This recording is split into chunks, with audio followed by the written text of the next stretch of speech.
A very good afternoon everyone guys. Good afternoon. Good afternoon guys. Good afternoon. चलो let us start with bonus act का revision very quickly. ठीक है, मेरे को आप बताओगे बोनस एक्ट तो पहले था. बोनस एक्ट का डेट बताओ 1965. बट बिफोर दैट मेरे को बताओ बोनस एक्ट के संग और भी 3 एक्ट क्या क्या था. Number 1 bonus act 1965. Number 2 payment of wages act 1936. Minimum wages act 1948. Equal remuneration act 1976 था ना ये सब. तो अब हुआ क्या, मैंने आपको बोला ये जो 4 एक्ट है ना इसको क्या कर दिया गया, repeal, obliterated. These 4 acts got completely obliterated by introduction of a new code which is called as Code on Wages 2019. क्या इंट्रोड्यूस किया गया बताओ, कोड ऑन वेजेस 2019. अब एक बच्ची पूछ रही है आज मेरा पहला क्लास है, हम करें कि नहीं क्लास. इतना देर से क्या बोल रहे थे हम, इसका डिस्कशन हो गया पहले ही. सुनना ध्यान से, मैंने आपको बोला कि आज हम लोग जो लेक्चर कर रहे हैं that's a continuation lecture. 3rd lecture है उस चैप्टर का, कोड ऑन वेजेस का 3rd लेक्चर है. तो ऑब्वियस सा बात है पहला 2 लेक्चर आपको पता होना चाहिए. तो if you haven't done the first 2 lecture the call is yours. आप पहला 2 लेक्चर अटेंड करो फिर ये वाला क्लास करो, नहीं तो आज अभी आप बैठ सकते हो. बट अगेन मैं आपको बता रही हूं कुछ चीज ना रेफरेंस आएगा पहला 2 लेक्चर का, तो पूरा कंप्लीट क्लैरिटी नहीं मिलेगा. बट फिर भी I will try my best to explain you. तो कर ही लो ना कहीं से तो शुरुआत करना ही है, कर लो आज से ही कर लो. ठीक है, बट कंफ्यूज मत हो जाना कि ये क्या हो रहा है, कहां से बीच में आ गए हम. कंटिन्यूएशन है ना, बट नेक्स्ट लेक्चर से I guarantee you everything will be crystal clear to you. ठीक है ना. हाँ, अगस्त से कर रहे ना. चलो बताओ मेरे को, चारों एक्ट को क्या कर दिया गया, ऑब्लिटरेट कर दिया गया, रिपील कर दिया गया. एक नया कोड आया जिसका नाम क्या बताओ, कोड ऑन वेजेस 2019. अगेन मेरे को एक आप बात बताओगे, क्या कोड ऑन वेजेस को कंप्लीटली इंप्लीमेंट किया गया है इंडिया में? नहीं. क्यों नहीं इंप्लीमेंट किया गया, रीजन बताया था मैंने. रूल्स कौन नोटिफाई करता है, सेंट्रल गवर्नमेंट. सेंट्रल गवर्नमेंट ने अभी तक कोड ऑन वेजेस का रूल स्पेसिफाई नहीं किया, नोटिफाई नहीं किया है. तो मैम आपने फिर ये सब क्यों पढ़ाया, आपके जनरल नॉलेज के लिए बता दिया कि जो कोड आया था ना ये टोटल कितने चैप्टर्स में डिवाइड किया गया था, 9 चैप्टर. एक चैप्टर का मैंने आपको बाइफिकेशन दिया था. पहला चैप्टर किससे डील कर रहा है बताओ, प्रिलिमिनरी. सेकंड चैप्टर किससे डील कर रहा है, मिनिमम वेजेस. वो जो 4 एक्ट था ना अब एक करके आ जाएगा. तीसरा जो है वो किससे डील कर रहा है, पेमेंट ऑफ वेजेस. एंड इसमें से सबसे इंपॉर्टेंट चैप्टर जो चैप्टर नंबर 4, हर टर्म इस चैप्टर से क्वेश्चन आता है, पेमेंट ऑफ बोनस. अगर आप चैप्टर वाइज बोलो कोड ऑन वेजेस का तो वो चैप्टर 4 है. ठीक है, पेमेंट ऑफ बोनस. बट अगर आप एक्ट को रेफर करोगे तो वो क्या, payment of bonus act 1965. Ma'am हमारे सिलेबस में क्या, वो बताइए ना, आपके सिलेबस में एक्ट है पेमेंट ऑफ बोनस एक्ट 1965. अगर आप इंस्टीट्यूट का मैट भी देखोगे उन्होंने लिखा है पेमेंट ऑफ बोनस एक्ट 1965. ठीक है, तो आप कोड क्यों पढ़ा रहे हो, अरे नया है पढ़ लो. फिर मैंने आपको तो बोला कि कोड में जो प्रोविजंस लिखा हुआ है, एक्ट में जो प्रोविजन लिखा होता है लगभग क्या है, सेम टू सेम. तो आपका तो दोनों ही काम हो जा रहा है, समझ में आ रहा है. और सेक्शन तो वैसे भी आपको लेबर लॉ में याद नहीं करना है, तो सेक्शन करके आप करोगे क्या, सेक्शन अलग है ना. ठीक है, फिर उसके बाद बताओ मेरे को चैप्टर 5 किससे डील कर रहा था, एडवाइजरी बोर्ड. मान लो आ गया तो क्या करोगे, तो जान के रखो ना. वैसे भी पेपर में आप देख रहे हो आउट ऑफ सिलेबस क्वेश्चन आ रहे, कहां से उठा के आ रहे. प्रोफेशनल का एग्जाम्स हुआ अभी, पूरा पेपर में मतलब ईबीसीएल का क्वेश्चन भर दिया, जबकि ईबीसीएल सब्जेक्ट ही नहीं है प्रोफेशनल में. ठीक है, तो कभी कभार ऐसा होता है, सरप्राइज चेक उन लोग देते रहते हैं इंस्टीट्यूट. मेरे टाइम भी हुआ था, बताएंगे उसके बारे में बाद में. अभी पढ़ो एक बार, रिवीजन करो. चैप्टर 6 किससे डील करता है, पेमेंट ऑफ ड्यूज. 7 किससे डील करता है, इंस्पेक्टर. 8 किससे डील करता है, ऑफेंसेस. Then miscellaneous. हम लोगों ने क्या चालू किया था, चैप्टर 4 जिसका नाम क्या, पेमेंट ऑफ बोनस. एक्ट अलग हो गया, तुम समझ रहे हो ना. चैप्टर 4 बोल रहे हो तो खाली क्या बोलोगे, it deals with payment of bonus, या फिर बोलो ऑब्लिक क्या, पूरा पेमेंट ऑफ बोनस एक्ट 1965. किसके ऊपर applicable, it is applicable on all the factory and establishment having minimum number of 20 workers employed on any day of the accounting year. यानी एक दिन भी अगर होगा तो एप्लीकेबल हो जाएगा क्या. हाँ, जैसे सपोज करो पूरा अकाउंटिंग ईयर में ना, मान लो कि खाली एक ही दिन ऐसा हुआ कि टोटल नंबर ऑफ वर्कर वे 21, खाली 1 डे. रेस्ट ऑफ मान लो टोटल वर्किंग डेज था 300 दिन, एक दिन वर्कर कितने आए 20, बाकी दिन जो वर्कर्स था ना वो 15 हो गया था. मतलब नहीं है, एक दिन तो हुआ ना. क्या लिखा हुआ डेफिनेशन में, any 1 day of the accounting year. एक भी दिन अगर 20 वर्कर हो गया है ना तो ये क्या एक्ट एप्लीकेबल हो जाएगा क्या, हाँ एप्लीकेबल हो जाएगा. मैम फ्यूचर में मान लीजिए नेक्स्ट ईयर में थ्रू आउट द ईयर ना 19 नहीं थे, 20 हुआ ही नहीं, तो भी act applicable. Act once applicable, applicable life time. Subsequently भी एप्लीकेबल होगा क्या, हाँ. क्लियर है? फिर हमने डिस्कस किया था एलिजिबिलिटी टू गेट बोनस, किसको बोनस मिलेगा बोलो? मिनिमम कितना दिन काम करना पड़ेगा? 30 working days in an organization, in a factory or in an establishment in an accounting year, and also his salary per month should not exceed ₹21,000. बड़े employ को आप क्या बोनस दोगे? आप बख्शीश दोगे बड़े एम्प्लॉय को? लाख लाख रुपए का सैलरी वाला एम्प्लॉय बैठा हुआ है, इसको बख्शीश दोगे और बोनस देंगे तुमको? दरकार नहीं है। तुम्हारा सैलरी कितना से कम होना चाहिए? Up to 21,000। 21,000 है तो भी बोनस मिलेगा क्या? अच्छा 21,000 पे बोनस मिलेगा क्या? हाँ 21,000 पे बोनस मिलेगा? 7,000 पे भूल गए। गजनी से भी बेकार होते जा रहे हो तुम लोग, भूल गए क्या बोला था? अगर 21,000 भी सैलरी है, मैक्सिमम जो तुमको बोनस मिल रहा है उसका मिनिमम हो चाहे मैक्सिमम, काउंट मैंने बोला था किसके ऊपर लेने, ठीक है? बोला था ना अगर 7,000 से ज्यादा सैलरी है, it will be deemed that your salary is only ₹7,000, और उसके ऊपर मिनिमम और मैक्सिमम बोनस का कंप्यूटेशन होगा। मैम मिनिमम क्यों मिलेगा? हम लोग मैक्सिमम ही ले लेते हैं ना, एक काम करते हैं। अरे वो डिपेंड करेगा कौन किससे ज्यादा है कौन किससे कम, आएंगे उसके बारे में भी। चलो बोलो मिनिमम बोनस का अमाउंट बोलो पहले कितना है? वेरी गुड, 8.33% ऑफ द क्या सैलरी, या फिर ₹100 per annum whichever is higher. समझ में आ रहा है? अच्छा आज वो दिन आ गया है जहां पे हम लोग डिस्कस करेंगे। इतना दिन से तुम लोग के मन में चल रहा था ना कि अवेलेबल सरप्लस क्या होता है, एलोकेबल सरप्लस क्या होता है, आज हम लोग उसका खुलासा करने वाले हैं। बट बिफोर दैट आप मुझे ये बताओ कि मिनिमम बोनस पेबल कब होता है? जब जब जब क्या? Allocable surplus. हाँ क्या बोल रहे हो तुम लोग? मिनिमम बोनस कब पे करना होता है? अरे कुछ मतलब ही नहीं है, करना ही होगा। मैक्सिमम बोनस का लिमिट था। अरे बोनस तो देना ही होगा, कंपनी में प्रॉफिट है नहीं है इसको मतलब नहीं है। जैसे एम्प्लॉय को बोल दिया ना एक बार बख्शीश देना है तो लोग लेके ही मानेंगे, भले ही तुम्हारा जो है ना इन लोग लॉस वॉस करवा दिए। समझ में आ रहा है? तुमको घर से निकाल के इन लोगों को बोनस देना पड़ेगा। इन लोग को, ये लोग एम्प्लॉय लोग को कोई फर्क नहीं पड़ता है। मिनिमम बोनस तो पेबल है, मैक्सिमम बोनस कब पेबल है? बताओ मैक्सिमम बोनस कब पेबल है? When your allocable surplus is greater than the minimum bonus, तब आप मैक्सिमम बोनस दोगे। और मैक्सिमम बोनस का अमाउंट कितना था? 20% ऑफ द क्या सैलरी। बट अगेन क्या बोला था? Subject to the amount of the allocable surplus. Bonus आ रहा है 20% ऑफ द सैलरी करके 5,000, एलोकेबल सरप्लस है 4800, 4800। कितना दोगे मैक्सिमम बोनस? 4800। बोला था ना, सम्स भी करवाया था इसके ऊपर। कितना दोगे? 4800। क्लियर है क्या यहां तक? अच्छा एक बात बताओ ना, मेरा सैलरी 7,000 है, ठीक है? बोनस कितना पे कंप्यूट होगा? 7,000। मैक्सिमम बोनस का अमाउंट बताओ। 20% of 7,000 per month into number of months work. 12 month से तो 12 ईयर का निकालना है ना। मेरा सैलरी 10,000 है, मैक्सिमम बोनस कितना पे देंगे? 20% ऑफ 10,000 कर ले क्या? एग्जाम में आंख कान खोल के रखोगे? क्या करोगे बताओ? 20% किसका करोगे? 7,000। कोई डाउट है क्या यहां तक? ठीक है। अब बताओ 30 वर्किंग डेज के कंप्यूटेशन में मैंने कुछ कुछ बातें आपको बताई थी, केस स्टडी डिस्कस करके। हमारे ऐसे एम्प्लॉय आ रहे थे, याद है ना? याद है कि नहीं? बताओ ले ऑफ वगैरह क्या होगा? अरे यार इसका बेचारे वर्कर का क्या गलती है? ये आया बेचारा फैक्ट्री में काम करने, मैंने बोला तुम जाओ, मेरे पास रॉ मटेरियल नहीं है आज। बोला मशीन टूट गया, जाओ। समझ में पावर कट हो गया, जाओ। बच्चा तो आया ही ना, इंप्लॉय तो आया ही ना काम करने। तो क्या वो इंक्लूडेड होगा 30 वर्किंग डेज के कंप्यूटेशन में? हाँ। मैटरनिटी लीव पेड लीव लेकिन इंक्लूडेड। समझ में आ रहा है? या holiday leave paid leave included? हाँ इंक्लूडेड। कोई भी पेड लीव इंक्लूड होगा कि एक्सक्लूड? इंक्लूड। फिर याद है डिसेबलमेंट डिस्कस किया था, ठीक है?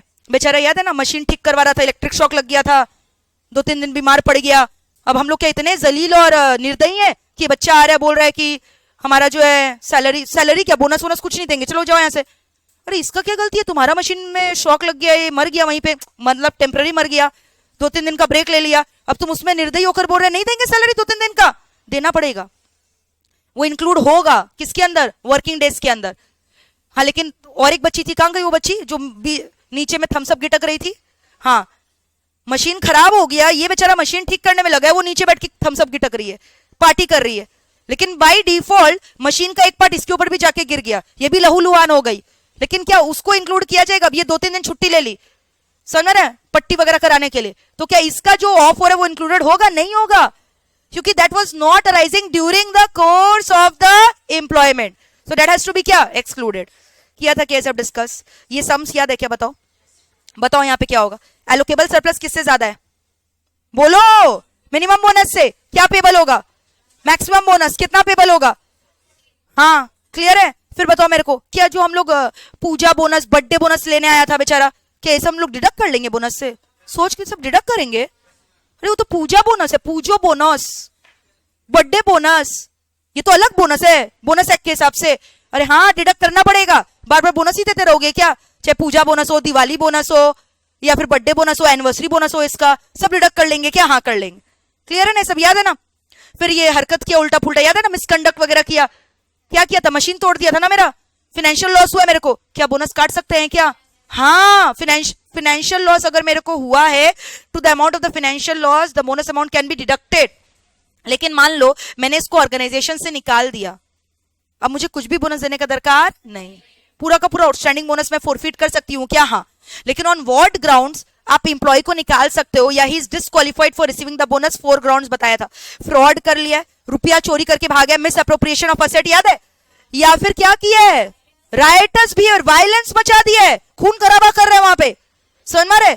और फिर एक्ट में और एक पॉइंट क्या लिखा है? कॉन्विक्टेड फॉर सेक्सुअल हैरेसमेंट, याद है क्या ये सब? लेकिन एक चीज सुन लो, मान लो याद है ये बहुत ज्यादा उत्पात मचाया था, वायलेंस किया था, फिर इसकी बीवी आई थी इसको लेकर, माइनर वाली बीवी, रोना धोना मचा दी थी, इसको रख लिए थे अपने, याद है? रीइंस्टेटेड, याद है? He was reinstated back with the wages. एक बार निकालने के बाद रख दिए हो, अब बोनस का लाइन में बोनस मांग रहे, बाबू बोनस दे दो, बोनस दे दो, फिर हम लोग चिल्ला रहे नहीं देंगे, ऐसा हरकत की है, तुमको रख भी लिए, दया खा के, देना पड़ेगा कि नहीं देना पड़ेगा? देना पड़ेगा, तुम्हारा गलती है, तुमने इसको वापस क्यों रखा? अब ये नहीं बोल सकते हो हम लोग रिकवर करेंगे, लिखा हुआ है ना सेक्शन में कि फाइनेंशियल लॉस हम लोग रिकवर कर सकते हैं to the extent of loss incurred from the bonus. अरे तुमने एक सेक्शन के प्रोविजंस को अप्लाई कर दिया है, तुम दोनों को साइमल्टेनियसली अप्लाई नहीं कर सकते। तुमने निकाला क्यों? अगर तुम नहीं निकालते, उसको रख के रखते, तब हम लोग बोनस को डिडक्ट करवाना अलाउ करते, बट क्योंकि तुमने निकाल के उसको रखा है, पूरा सैलरी पूरा बोनस, चाहे बच्चा कितना ही उत्पात मचाया है। याद है कि सब? ठीक है। फिर इसके बाद मेरे को बताओ, बोनस लिंक विद प्रोडक्टिविटी। हम लोग दोनों ने एक कॉन्ट्रैक्ट साइन कर लिया, हम एम्प्लॉयर है, ये एम्प्लॉय, ये मेरे को लिख कर दिया है, ठीक है, कि हम अपना मिनिमम बोनस को वेव ऑफ करते हैं। I relinquish the right to receive the minimum bonus. फिर बोनस आके मांगने लग गया, ए बोनस दे दे, क्या करे, दे कि नहीं दे? देना पड़ेगा, ये मेरे को स्यू कर रहा है, कर सकता है, ऐसा कोई कॉन्ट्रैक्ट नहीं हो सकता। कॉन्ट्रैक्ट बड़ा कि एक्ट बड़ा? लॉ बड़ा कि कॉन्ट्रैक्ट बड़ा? एक्ट बड़ा कि लॉ बड़ा? लॉ, समझ आ रहा है? अरे लॉ में तो कितना चीज हो गया ना, याद है क्या सब? ठीक है, चलो। और फिर उसके बाद ना हम इसको लालच दे रहे हैं, ये एक्सेप्शनल एम्प्लॉई है, एनवाई में काम करती थी, एनवाई ईवाई सुनो ना, अर्नस्ट एंड यंग, इसको वहां से मैंने अट्रैक्ट करके बुलाया, तुमको बोनस देंगे, लाख लाख रुपए का बोनस देंगे, तुम आ जाओ, सैलरी से ज्यादा तुमको बोनस देंगे, तुम्हारा सैलरी से ज्यादा तुमको बोनस देंगे हम।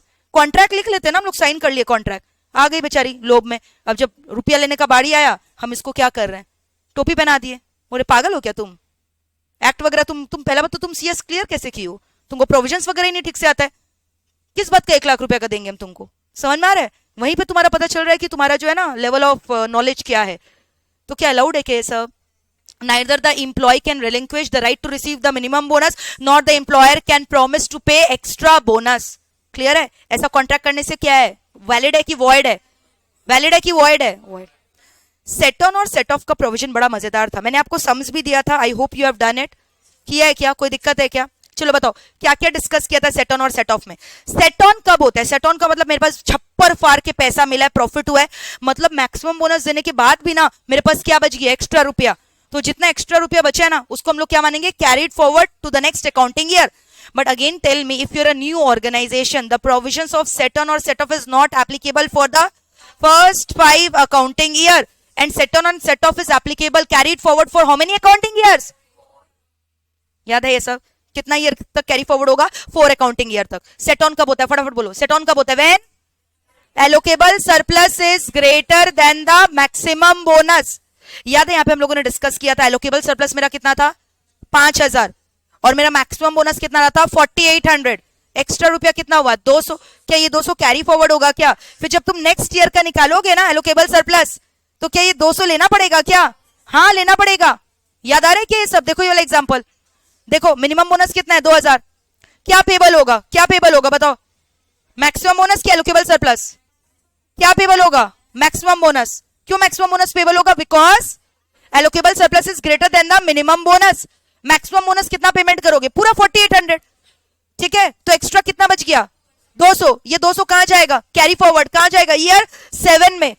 समझ में आ रहा है? अब ये 200 किस में ऐड करोगे? यानी आपका रिवाइज एलोकेबल सरप्लस कितना हो गया? 2100। यानी अब अगेन आप क्या देख रहे हो कि आपका एलोकेबल सरप्लस आपके मिनिमम बोनस से क्या हो गया, ज्यादा, तो पेमेंट क्या करोगे, maximum bonus, but subject to क्या, एलोकेबल सरप्लस। भले ही मैक्सिमम बोनस कितना है 4800, आप कितना पे करोगे 2100। याद आ रहा है ये सब। बट अगर कुछ बच्चे सेट ऑन का प्रोविजन नहीं जानेंगे, वो क्या बोलेंगे, मैम इस बार तो 1900 ही है ना खाली, तो हम लोग मिनिमम बोनस ही देंगे। समझ में आ रहा है, बट गलत हो जाएगा ना।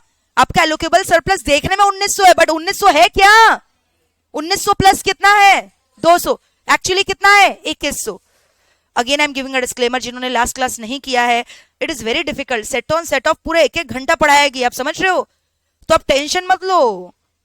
आपके अंदर भी ऐसा ही कॉन्फिडेंस फूट फूट के भरा रहेगा, provided you have done the previous 2 lecture. Okay, चलो बताओ। बट ये गलती है आप लोग का, जब पता है कि रनिंग मतलब कि बैच चालू हो गया इसका, तो आपको तो करके आना चाहिए था ना 2 लेक्चर, पता किए थे क्या हुआ है। कोई बात नहीं, ठीक है, कोई बात नहीं, टेंशन मत लो, ठीक है, क्लियर है, समझ में आया क्या बाय द वे ये सब, थोड़ा थोड़ा, ठीक है, कोई बात नहीं। सुनो, ये वाला किया था क्या सम, बोलो क्या क्या बोला था हमने, बोलते जाओ। मिनिमम बोनस कितना है, मैक्सिमम कितना है, एलोकेबल सरप्लस कितना है, कौन सा अमाउंट दोगे, मिनिमम की maximum. Why minimum bonus, because allocable surplus क्या है मेरा, किससे लेस है, एलोकेबल सरप्लस किससे लेस है, हाँ किससे लेस है, मिनिमम बोनस। तो हम लोग क्या पे कर रहे हैं, कितना रुपया का अच्छा मिनिमम बोनस देना पड़ेगा कि irrespective of the allocable surplus, पूरा देना पड़ेगा 2000 की सब्जेक्ट टू एलोकेबल सरप्लस, पूरा देना पड़ेगा, वहां कोई सब्जेक्ट वगैरह नहीं है, यानी पूरा मिनिमम बोनस कितना देना है 2000। एलोकेबल सरप्लस मैंने बोला प्रॉफिट की तरह पकड़ो, कितना प्रॉफिट कमाया, कितना प्रॉफिट कमाया 1900, कितना प्रॉफिट कमाया 1900, जा रहा है कितना रुपया, यानी आपको लॉस हो रहा है एक तरह से, कितना रुपया का, ये सेट ऑफ कितना का करोगे, ये कैरी फॉरवर्ड हो जाएगा क्या नेक्स्ट अकाउंटिंग ईयर में, कितना कैरी फॉरवर्ड होगा 100, ये 100 नेगेटिव बैलेंस चल रहा है ना, तो नेक्स्ट ईयर का जो आपका क्या एलोकेबल सरप्लस, उसे नेगेटिव बैलेंस को एडजस्ट करके क्या करोगे, डिक्रीज करोगे कि इंक्रीज करोगे। तो ma'am allocable surplus next year कितना है 2100, लेकिन 2100 आपको दिख रहा है नहीं, पिछला साल का सेट ऑफ नहीं करोगे क्या, पिछला साल का सेट ऑफ कितना -100, यानी कितना आ गया 2000। अब देखो allocable surplus is equal to क्या, minimum bonus is not greater ना, सो पे कितना, मिनिमम बोनस कितना पे करोगे 2000, मिनिमम बोनस पे कर दो 2000। समझ में आ रहा है, मैक्सिमम बोनस को कब पे करना होता है, when allocable surplus is greater than the minimum bonus, greater than the, हाँ ठीक है, कोई डाउट है क्या यहां तक, क्या बोल रहे हो, आई हैव, अच्छा एक बच्चा बोल रहा है ma'am I have seen employees with salary more than 21,000 getting bonus, कैसे मैम, तुम्हारे घर में मम्मी पापा को मिला है क्या बोनस, मिलता है क्या, कोई काम करते हो, और 21,000 से तो ज्यादा ही होगा सैलरी आई गेस। अच्छा क्वेश्चन है, कहाँ काम करते पापा, रेलवेज में, तो अच्छा खासा सैलरी होगा, गवर्नमेंट जॉब है, पूछ नहीं रही हूँ बट अच्छा खासा होगा सैलरी, 21,000 से तो ज्यादा ही होगा। अरे नहीं बताना नहीं है तुमको, बोनस भी मिल रहा है, सुनो ना बोनस भी मिल रहा है, बहुत सारे बच्चे के दिमाग में क्वेश्चन आ रहा है, बोनस भी मिल रहा है मैम।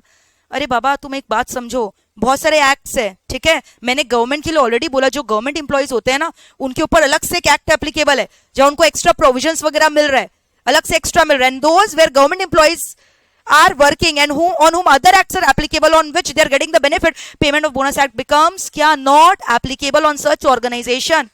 और मैंने ऐसा थोड़ी बोला भाई कि तुमको बोनस मिलना पाप है, तुमको मिलेगा bonus but not per as the provision of the payment of the bonus act. ये लाख रुपए का एम्प्लॉय है, इसको बोनस दे रहा है ऑर्गेनाइजेशन खुशी खुशी, तो क्या ठुकरा देगा क्या, नहीं, लो ना, तुम पेमेंट ऑफ बोनस एक्ट का प्रोविजन अप्लाई नहीं कर सकते। ये बोल रहे कि आप क्या बोल रहे हो 7,000, हमको लाख रुपया पे लोग देता है 15%, अरे तो दे रहा होगा, तुम्हारे ऊपर payment of bonus act applicable नहीं है, तुम इसका प्रोविजन अपने ऊपर अप्लाई नहीं करा सकते, समझ रहे हो क्या, मे बी वो तुम्हारे सैलरी का पार्ट है, वो इंक्लूड होगा, इनकम टैक्स कंप्यूटेशन में आएगा, बट यहां पे वो एप्लीकेबल नहीं है। मैंने ये थोड़ी बोला कि तुमको सैलरी नहीं मिलेगा, तुमको पेमेंट ऑफ बोनस एक्ट में सैलरी नहीं मिलेगा, तुमको बोनस तो मिलेगा, तुमको मिलना है, समझ में आ रहा है, कहीं और से मिल रहा है मिलेगा, but payment of bonus act तुम्हारे ऊपर एप्लीकेबल नहीं। तो अगर पापा को भी मिल रहा है अच्छा बात है, 21,000 के ऊपर सैलरी अच्छा बात है, लेकिन पेमेंट ऑफ बोनस एक्ट का प्रोविजन उनके ऊपर एप्लीकेबल नहीं। हम लोग क्या पढ़ रहे, पेमेंट ऑफ बोनस एक्ट पढ़ रहे, अगर वो आपके ऊपर एप्लीकेबल है तो आपको मैक्सिमम 7,000 रुपए के ऊपर सैलरी के ऊपर बोनस मिलेगा, और मिनिमम की maximum will depend.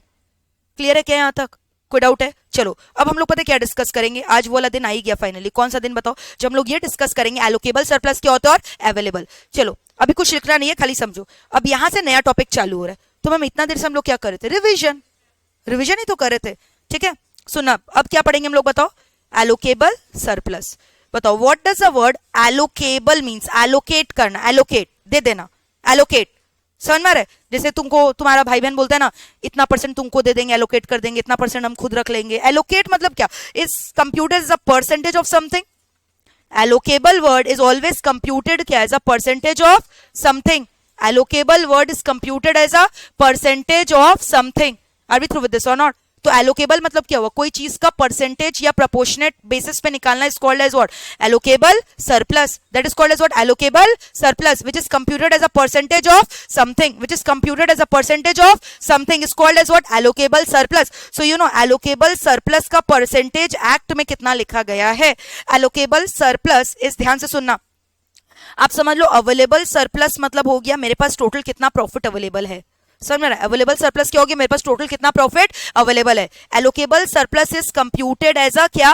Percentage of available surplus. Allocable surplus is always computed as a percentage of the available surplus. Allocable surplus is always computed as a percentage of the available surplus. Allocable surplus is 67% of the available surplus oblique 60% of the available surplus depending upon whether the company has paid any dividend और not. बुद्धि लगाओ, 2% बोला, 60 और 67, 60 और 67. अगर तुमको company dividend declare कर दिया, डिविडेंड दे दिया ऑलरेडी, तो तुम खुद सोच के बताओ कि अब जो तुम्हारे पास परसेंटेज अवेलेबल होगा वो कम हो जाना चाहिए कि ज्यादा? तुमको दे तो रही है डिविडेंड वगैरह, तो कम हो जाएगा ना. तो अब ध्यान से सुनना, दो बातें होंगी. 67% ऑफ अवेलेबल सरप्लस कब होगा? गेस करो. Yes, very good. If no dividend has been paid by the company. और क्या रहने वाला है? 60% ऑफ अवेलेबल सरप्लस. अगर क्या करेंगे बताओ? डिविडेंड पे करेंगे कि नहीं करेंगे? करेंगे. बताओ क्लियर है कि नहीं? वापस से बोलो. 67% होगा अवेलेबल सरप्लस का if no dividend is payable. 60% होगा अवेलेबल सरप्लस का इफ क्या? Dividend is payable. So that is called as what? That is called as what? Allocable surplus. Allocate as a percentage of something. The word allocable means what? As a percentage of something. Now as a percentage of something is what? Something means what? Available surplus. Something means what? Available surplus. ठीक है. और available surplus क्या होगा? 60% होगा उसका कि 67 होगा? Depending upon whether the company is paying dividend और not. If the company is not paying any dividend then in that case it will be कितना? 67% ज्यादा दोगे. और अगर डिविडेंड दे रहा है तो बेनिफिट कम कर दोगे. कितना दोगे? 60% ऑफ द अवेलेबल सरप्लस. बताओ कोई डाउट है कि यहां तक? ठीक है मैम, समझ गए. इतना दिन से हम लोग पढ़ रहे थे ना एलोकेबल सरप्लस, मिनिमम बोनस, याद है ना ये सब? तो यही एलोकेबल सरप्लस. ठीक है मैम, समझ गए. अब ये तो बताइए अवेलेबल सरप्लस क्या है? एलोकेबल सरप्लस आपने बोल दिया 60% और 67 है, तो ये कहां से आएगा? ये तो बताइए. अवेलेबल सरप्लस कैसे निकाले? Available surplus simple, simple. Gross profit निकालना आता है. ग्रॉस प्रॉफिट निकालना आता है. Gross profit as per the books. Gross profit as per the books less depreciation computed as per section 32 of the IT act. समझ में आ रहा है? एसी इज नॉट वर्किंग है ना? बच्ची को गर्मी लग रही है, एसी चलाओ. सुना ध्यान से, क्या क्या बोला अभी हम लोगों ने? कंप्यूटेशन ऑफ क्या करना है बताओ? Available surplus. Computation of what? Available surplus. अरे यार एनर्जी लॉ बॉडी में क्या कंप्यूट करना है बोलो? Available surplus. अवेलेबल सरप्लस का कंप्यूटेशन कैसे होगा बताओ? सबसे पहले मैंने क्या बोला? Gross profit as per books जो आएगा लेस. आपको पता है इनकम टैक्स के हिसाब से डेप्रिशिएशन अलग आता है. टैक्स का क्लासेस चालू हो गया क्या? डीटी वगैरह पढ़े हो? इनकम टैक्स का दो कंप्यूटेशन होता है. एक आता है as per your books of account और एक का एज पर क्या आता है? IT act. तो आईटी एक्ट का जो डेप्रिशिएशन आया है ना वो क्या रिड्यूस करना होगा क्या? जी हाँ. सो रिड्यूस डेप्रिशिएशन एज पर क्या? IT act. Reduce depreciation as per IT act. ठीक है मैम, समझ गए. ये रिड्यूस करना होगा. यानी मैंने यहाँ depreciation as per books of account reduce नहीं किया है. जो आप राइट ऑफ करते हो पीएल स्टेटमेंट में लिखते हो ना डेप्रिशिएशन रिटर्न ऑफ, वो वाला नहीं आएगा. आईटी एक्ट में आपको पता है अलग अलग चीजों पे रेट ऑफ डेप्रिशिएशन फिक्स्ड है. समझ में आ रहा है? फर्नीचर पे अलग, प्लांट मशीनरी पे अलग. Rates is given in the income tax act. IT act पढ़ लिया, पीजीबी भी पढ़ा, पीजीबी भी पढ़ा. जब पढ़ोगे तब पढ़ लोगे. समझ में आ रहा है? So in that case the rate of income tax is fixed. Rate of income tax is fixed. समझ में आ रहा है? Rate of depreciation is fixed, तो जितना rate of depreciation IT act में लिखा है ना वो लेस करोगे। क्लियर है? और क्या लेस करोगे? Provision for tax. और क्या लेस करोगे बताओ? पीएफटी। पीएफटी का फुल फॉर्म बोलो, प्रोविजन फॉर टैक्स। और पता है क्या लेस करोगे? एनी अदर एक्सपेंसेस, ठीक है, any other expenses as prescribed no in schedule 3, as prescribed in क्या? शेड्यूल 3, ठीक है, any other expenses as prescribed in the 3rd schedule. Clear है? विथ रिगार्ड्स टू एम्प्लॉयर, ये एक्सपेंसेस किसका? With regards to employee की employer, employee, वो भी deduct करना होगा क्या? हाँ, वो भी डिडक्ट करना होगा क्या? और पता है क्या लेस करोगे? Any kind of development allowance if any given in the sum. और क्या लेस करोगे? डेवलपमेंट अलाउंसेस, ये भी लेस करोगे क्या? हाँ। तो ये सारी चीजों को आपको लेस करना है। फिर इससे मेरा जो बचेगा ना फाइनली क्या आ जाएगा? गेस करो। Available surplus. क्या आ जाएगा मेरे को बताओ? Available surplus. इतना दिन से हम लोग अवेलेबल और एलोकेबल सरप्लस को सॉफ्टली स्पीकिंग करके प्रॉफिट मान रहे थे, बट अभी आपको क्लैरिटी है। अब ये जो अवेलेबल सरप्लस आया इसका आपको या तो 60% निकालना है या तो 67% निकालना है to get the value of क्या? Allocable surplus. क्लियर है? और अवेलेबल सरप्लस मेरा कैसे आएगा बताओ ना? How will you get the value of available surplus? Gross profit जो आया उसमें से क्या लेस करोगे? Depreciation as per the income tax act. और क्या लेस करोगे? Provision for taxation. और क्या लेस करोगे?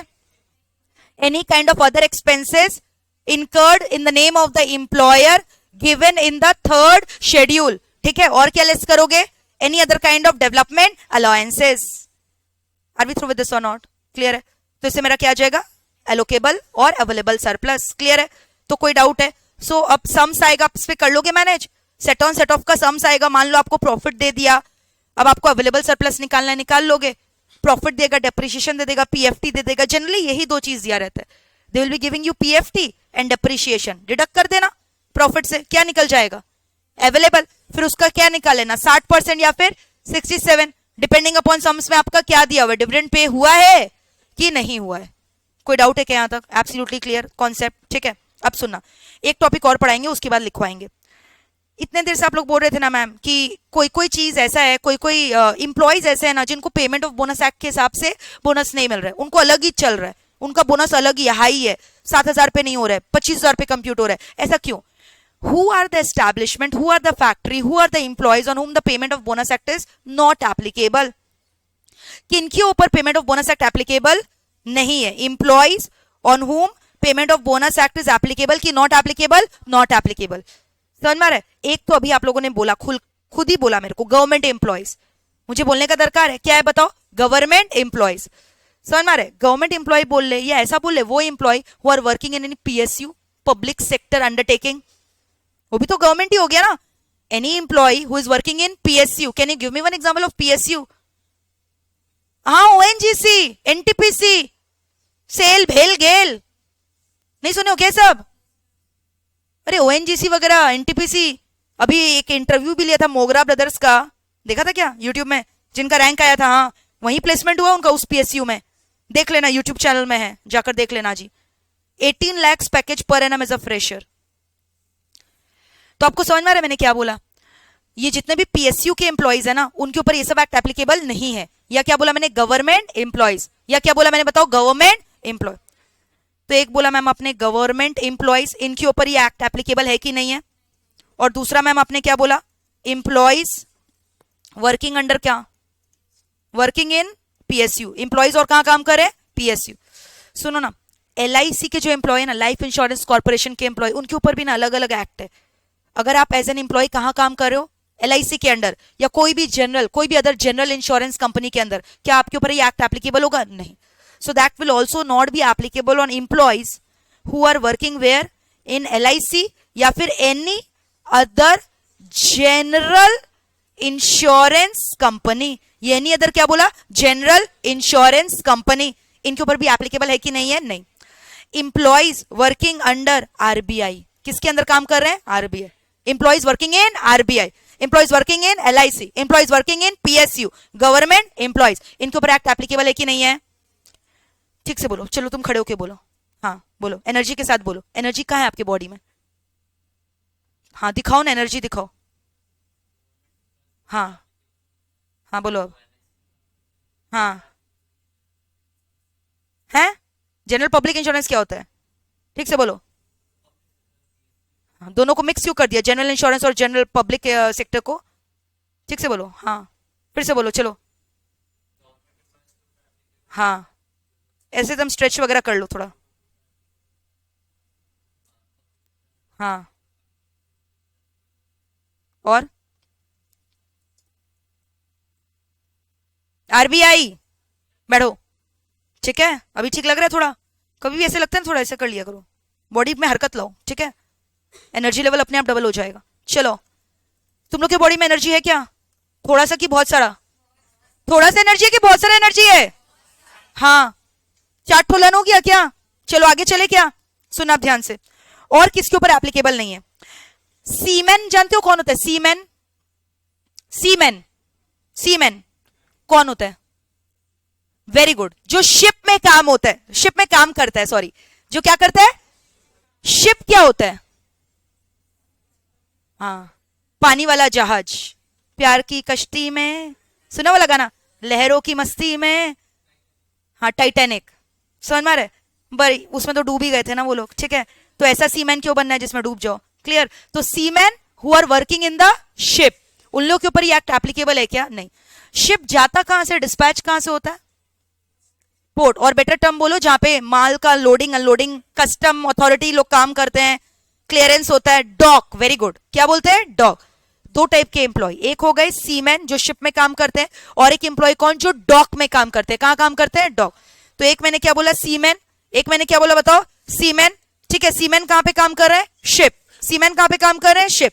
और एक मैंने क्या बोला? Dock workers. और एक क्या बोला मैंने बताओ? Dock workers. तो इन लोग के ऊपर ये एक्ट एप्लीकेबल है कि नहीं है? नहीं है।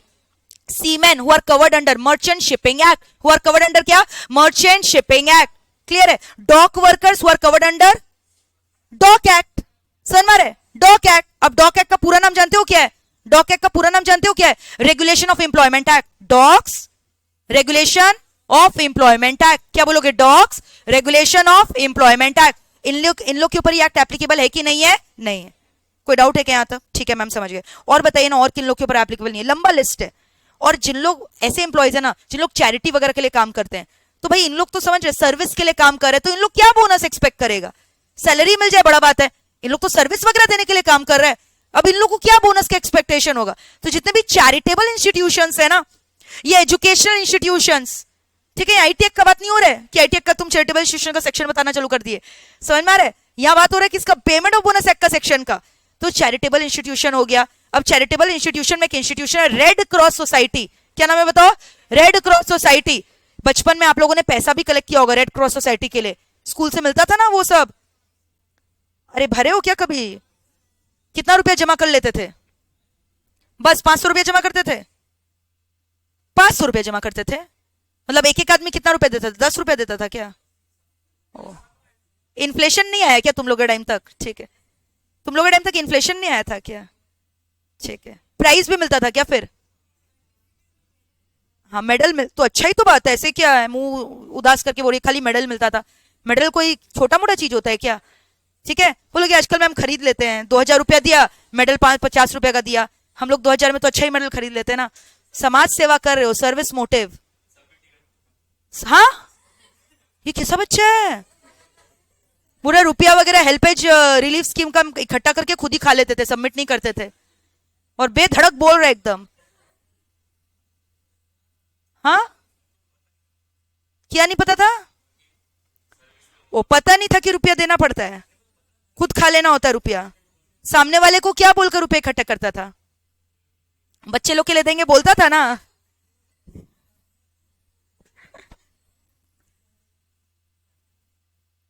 कैसे बच्चे लोग हो तुम लोग?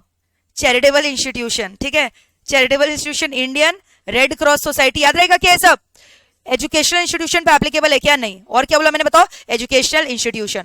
ये सब लोगों के ऊपर ये एक्ट एप्लीकेबल है कि नहीं है? नहीं है। इन लोगों के ऊपर अलग से बहुत सारे एक्ट्स है। समझ में? ये मत समझ लेना कि इनको बोनस वगैरह या कुछ एक्स्ट्रा इंसेंटिव नहीं मिलता है। इनको बहुत भर भर के, गवर्नमेंट एम्प्लॉय को तो भर भर के इंसेंटिव मिलता है। उनको आप घर देते हो, गाड़ी देते हो, घोड़ा देते हो, नौकर चाकर देते हो, हाँ सभी देते हो, पता है ना? समझ में? हाँ, तुम करो ना ऐसा काम तो तुमको मिलेगा। क्लियर है? वो अलग बात है, तुम्हारे रिटायरमेंट में वो लोग ले लेता है वापस, बट एक बार तो देता है ना, लाल बत्ती वाला गाड़ी दे देता है, आईएएस ऑफिसर बनो ना, आईपीएस ऑफिसर का जॉब करो, सब तुमको मिलेगा। गवर्नमेंट एम्प्लॉय है इन लोग तो, सैलरी तुम्हारा ज्यादा नहीं होगा, तुम समझो सैलरी इन लोग ज्यादा नहीं देता है, बट इतना सारा तुमको ये इंसेंटिव दे देगा ना, अलग ही तुम्हारा रुतबा हो जाएगा।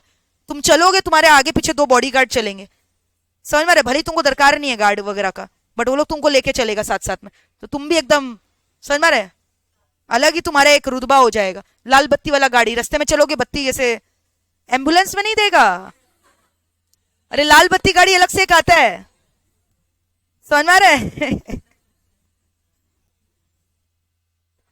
तो ये लोग के ऊपर एक्ट एप्लीकेबल है कि नहीं है? नहीं, याद रहेगा किन लोग के ऊपर नहीं है। डॉक वर्कर्स के ऊपर, सीमैन के ऊपर, चैरिटेबल इंस्टीट्यूशन में काम करोगे, इंडियन रेड क्रॉस सोसाइटी में काम करोगे, एजुकेशनल इंस्टीट्यूशन में काम करोगे, नहीं मिलेगा क्या सब? अच्छा, आपको पता है बहुत सारे हमारे यहाँ ऐसे प्रमोशनल ऑर्गेनाइजेशन है जो बैंक्स की तरह नहीं है, जो अपना प्रॉफिट रखते हैं, बट कुछ कुछ सेक्टर को लोन देने के लिए अलग से बनाए गए हैं। Have you heard about? Yes, IFCI, नहीं एनबीएफसी तो प्रॉफिट सीकिंग ऑर्गेनाइजेशन है।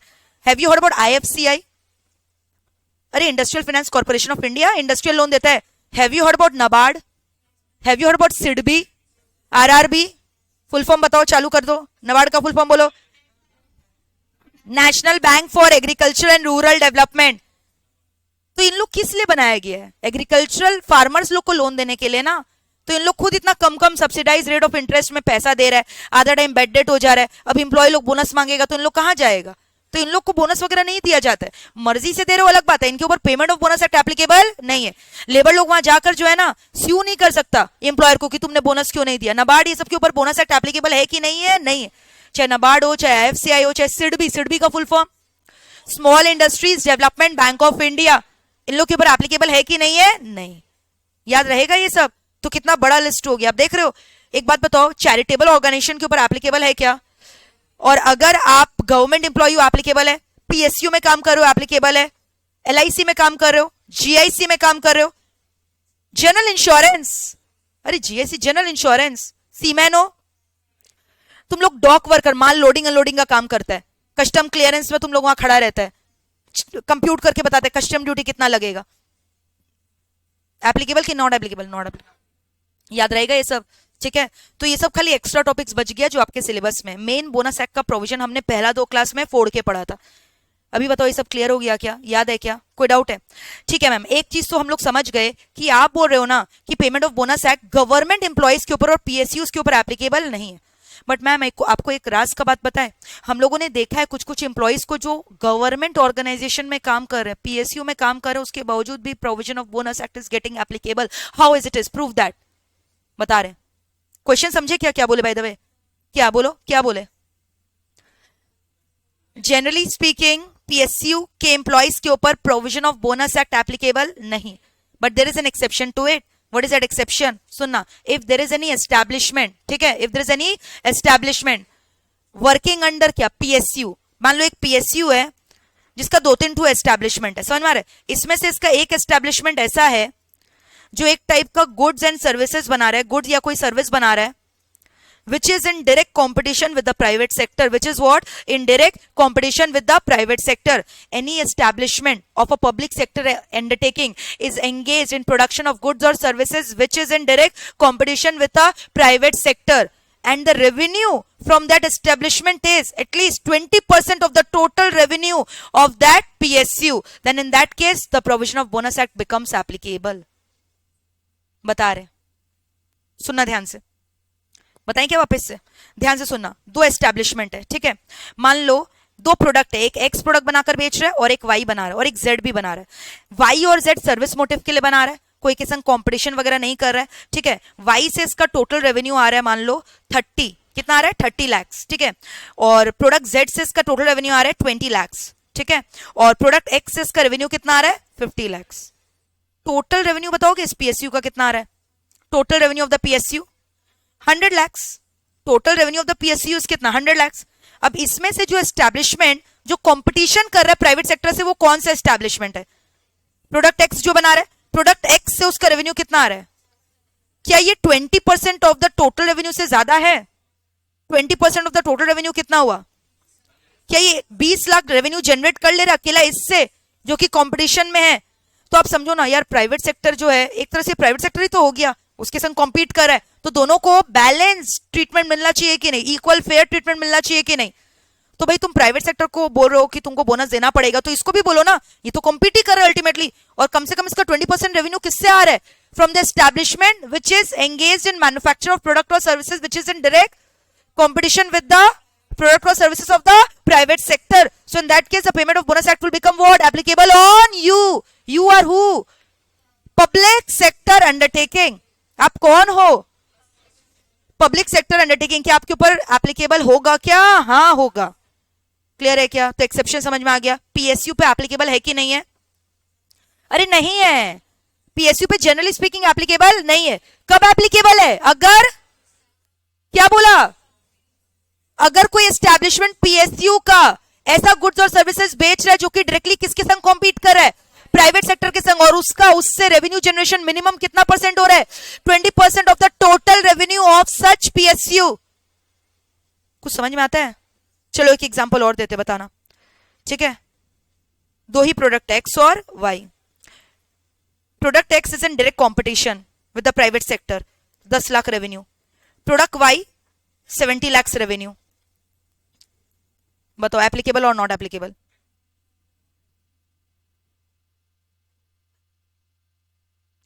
सब मदिरा पान करके बैठे हो।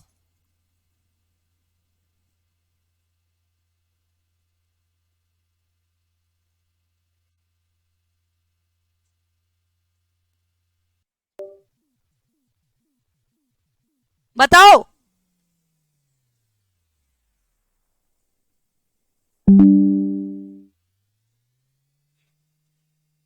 Correct, not applicable.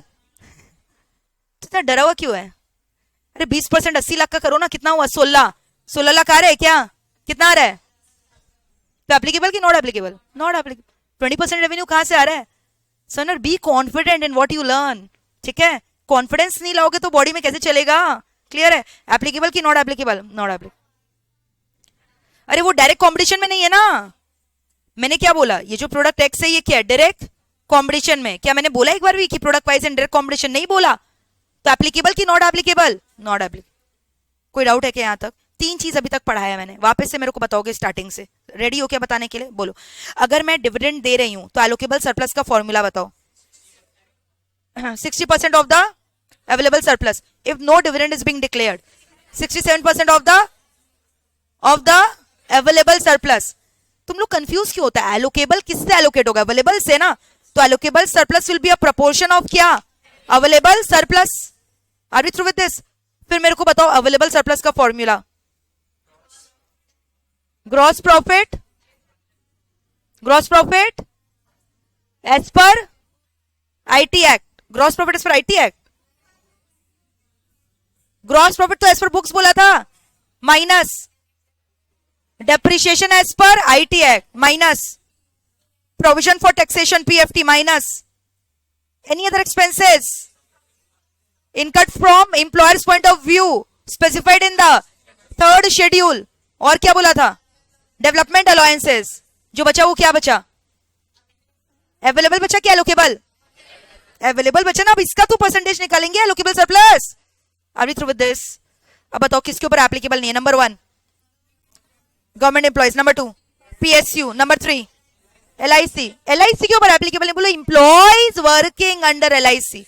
Number 4 RBI. Number 5 seamen under merchant shipping act. Number 6 dock workers under dock employment regulation of employment act. और बताओ educational institution, charitable institution, Indian red cross society. और बताओ नबार्ड, आईएफसीआई, और क्या बोला था? सिडबी। ये जितने भी नॉन प्रॉफिटेबल है ना, और जितने भी नॉन प्रॉफिटेबल ऑर्गेनाइजेशन है, जितने भी एनजीओज वगैरह है, उनके एम्प्लॉयज के ऊपर ये एक्ट एप्लीकेबल है कि नहीं है? नहीं। Are we through with this? लेकिन मैंने बोला पीएसयू के एम्प्लॉयज के ऊपर ये एक्ट कभी कभी एप्लीकेबल हो जाता है, प्रोवाइडेड अगर वो पीएसयू ऐसा गुड्स और सर्विसेज बना रहा है जो कि किससे कॉम्पीट कर रहा है? Private sector. और उस पर्टिकुलर एस्टैब्लिशमेंट से उसको कितना रेवेन्यू जनरेट हो रहा है? 20% ऑफ द टोटल रेवेन्यू। ठीक है मैम, समझ गए। एक चीज और बताओ, मान लो ये पीएसयू है, ठीक है, ये खाली एक ही प्रोडक्ट बना रहा है, प्रोडक्ट का नाम बताओ। खाली एक ही प्रोडक्ट बना रहे, प्रोडक्ट का नाम बताओ, प्रोडक्ट एक्स। समझ में आ रहा है? इससे ना ये टोटल 20 लाख रेवेन्यू जनरेट कर रहा है, और ये प्रोडक्ट एक्स क्या है, is in direct competition with private sector. बताओ एप्लीकेबल और नॉट?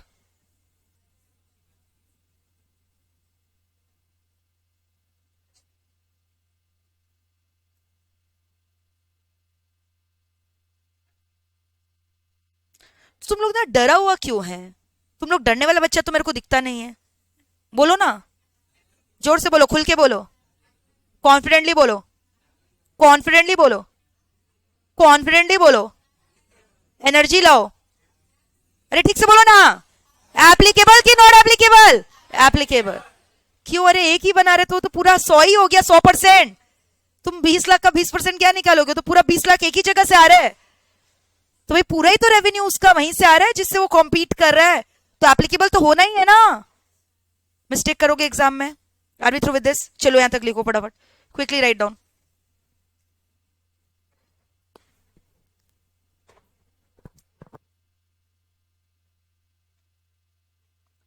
लिखो हेडिंग दो, meaning of allocable surplus, very quickly.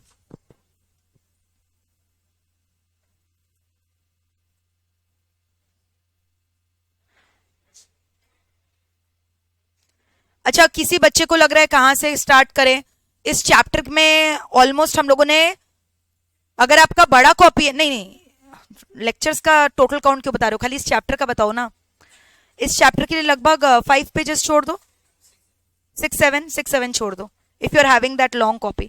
If you're having a short copy, then leave 14 pages. Leave 6 to 7 pages and write down third lecture. Muskan, link में नहीं मिला इस BL का notes, ठीक है? आज आई विल इंश्योर कि you are being given the Google drive link of the notes, ठीक है? जी ड्राइव लिंक चला जाएगा। पढ़ो क्या लिखा है, allocable surplus 67% of the available when dividend not paid and 60% when dividend is paid.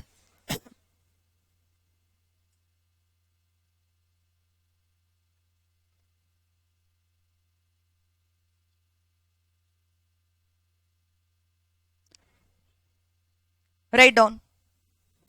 और मैं आपको 1000 बार बता रही हूं, अगर आप अच्छे से नोटबुक मेंटेन करोगे ना, it will be very very easy for you. जो आलस कर रहा है, नोट्स वगैरह नहीं लिख रहा है, बोल रहा है मैम का पीडीएफ से पढ़ लेंगे, मैम तो डिस्ट्रीब्यूट करते ही है, बाद में रोगे, पीडीएफ ढूंढते रहोगे क्या एग्जाम के एक दिन पहले? इतने अच्छे से लिखवाया जा रहा है तो मेंटेन करो कॉपी।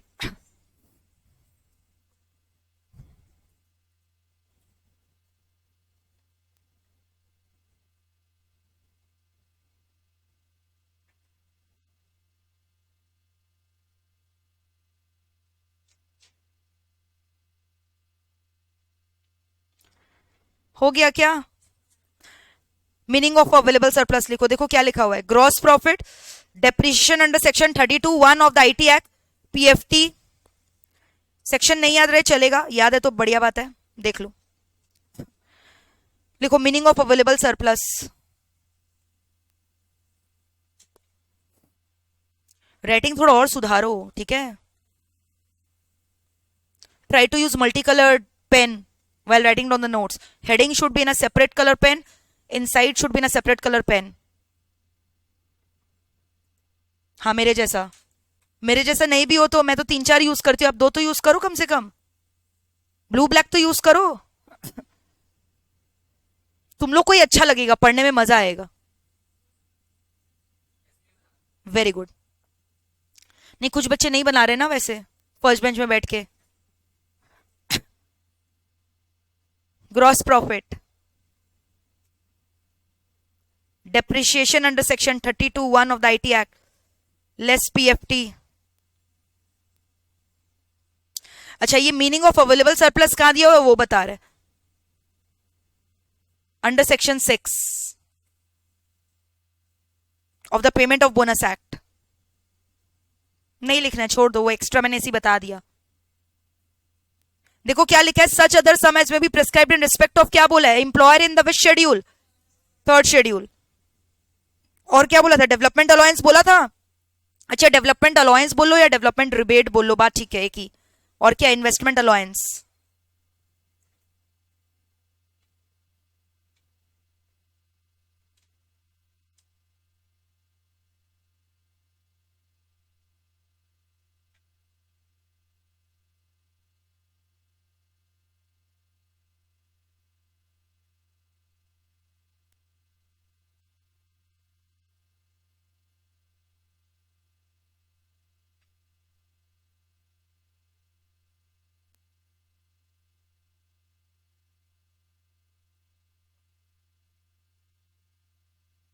इन्वेस्टमेंट अलाउंस,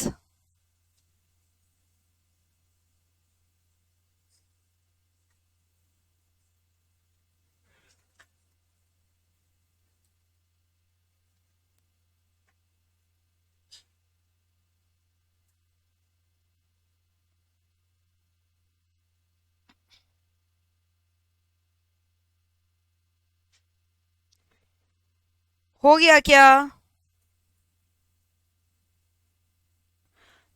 लिखो अब, certain establishment on home payment of bonus chapter shall not apply.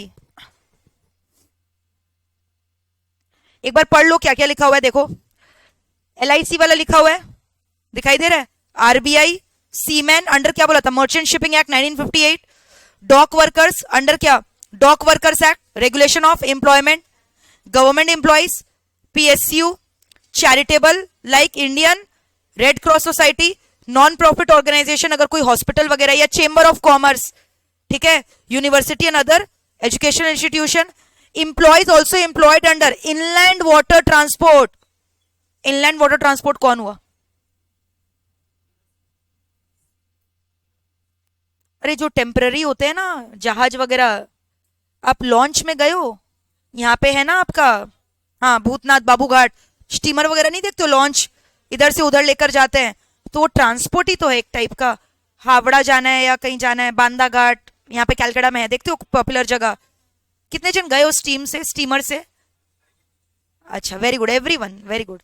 अगर कैलकाटा में आए हो तो स्टीमर क्यों नहीं गए हो, मतलब steamer is attraction here in Kolkata. Clear है क्या? तो ये जो स्टीमर वगैरह है ना, ये क्या हो गया, ट्रांसपोर्ट का सर्विस दे रहा है। और क्या ऊपर ऑन द रोड दे रहा है कि इनलैंड नीचे दे रहा है, वाटर के अंदर ना, तो इसलिए इसका नाम क्या है, इनलैंड वाटर ट्रांसपोर्ट। तो कोई establishment steamer and all run कर रहा है तो उसके एम्प्लॉयज इसके अंदर कवर्ड है क्या? नहीं। क्लियर है? इंप्लॉयज एम्प्लॉयड बाय क्या बोला था, IFCI या कोई भी दूसरा फाइनेंशियल कॉर्पोरेशन या deposit insurance corporation, NABARD, UTI mutual fund, unit trust of India, UTI वगैरह सुना है ना, IDBI, SIDBI, national housing bank, इन लोग के ऊपर एप्लीकेबल है कि नहीं है? नहीं। ये डायरेक्ट क्वेश्चन आता है, समझ में आ रहा है? Direct question they can give you 6 marks का। तो एक एक चीज लर्न कर लो, खाली हमने एक चीज मिस आउट किया था, क्या, इनलैंड वाटर ट्रांसपोर्ट। लिखो फटाफट, write down. Yes, Pratha, you will get it. Do not worry, okay? लिखो फटाफट, certain establishment on whom payment of bonus chapter shall not apply. Employees employed by an insurer, जिसका business होता है उसको क्या बोलते हैं, जो इंश्योरेंस सर्विसेज दे रहे हैं, इंश्योरर ना, और जो पर्सन करवा रहे हैं उसको क्या बोलते हैं, इंश्योर्ड। ठीक है, I hope you know all this. So employees employed by any insurer carrying on general insurance business oblique LIC, employees employed by RBI, seaman, dock worker,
जल्दी जल्दी लिखो।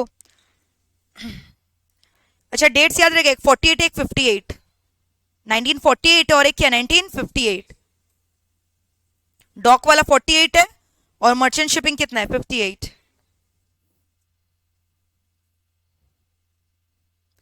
पहला 2 पॉइंट हो गया।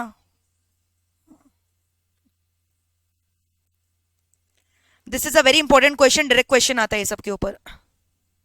थर्ड पॉइंट में seaman as defined in clause 42 of section 3 of the merchant shipping act 1958, इतना detail नहीं भी याद होगा चलेगा, खाली लिख देना merchant shipping act.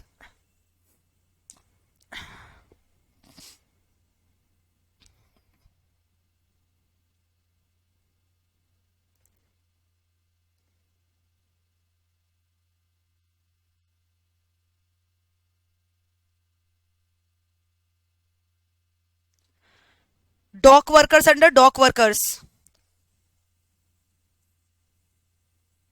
Seaman under shipping, dock workers under dock worker. अच्छा डॉग बोल रहे हैं, एग्जाम में डॉग मत लिखाना। क्या बोल रहे हैं? Dock, dock you understand, place of loading and unloading.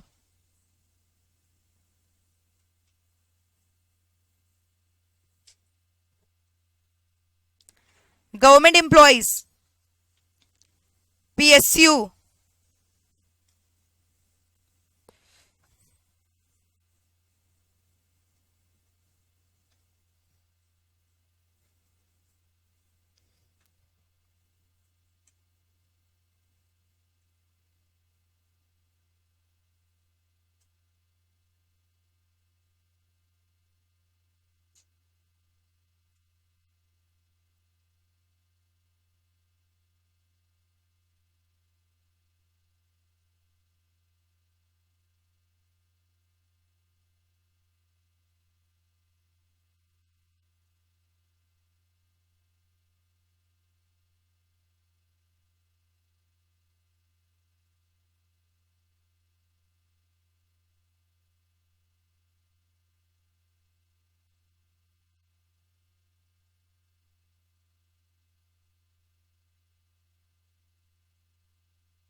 हो गया।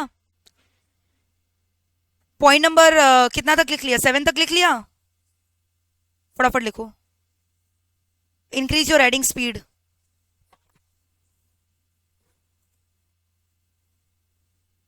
नेक्स्ट क्लास हम लोग नया चैप्टर चालू करेंगे, ठीक है।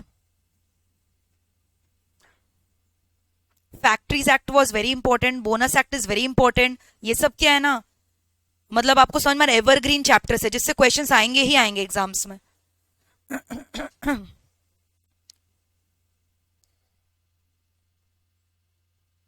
Gratuity is important. Once the bonus act gets over, कुछ कुछ मिसलेनियस टॉपिक करेंगे, देन विल स्टार्ट विथ क्या? PF, provident fund, that is also very important.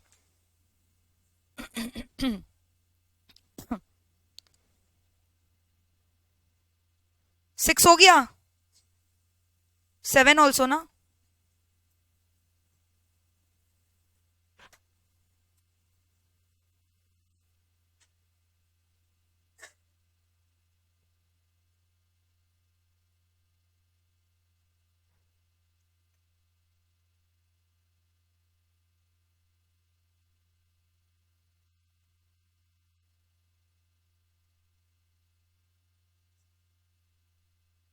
वो उस समय भेजे थे ना, फोन ऑफ हो गया था।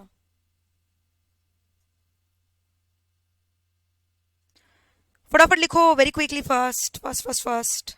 Today we have to complete this chapter anyhow. और ये संडे ना टेस्ट भी होगा बोनस एक्ट का पूरा, तो जो बच्चे नए हैं प्लीज इंश्योर करना लेक्चर्स वॉच कर लो, ठीक है, and sit for the test. Factories act का test already done. Child adolescent act का कॉन्ट्रैक्ट लेबर तक हुआ था, ग्रेचुटी वगैरह नहीं हुआ ना, ठीक। Tomorrow we have a class, right? Tomorrow we will discuss ki what will be the chapters that will be covered for the test.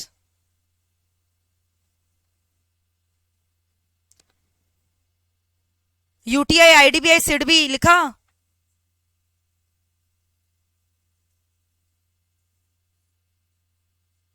National housing bank,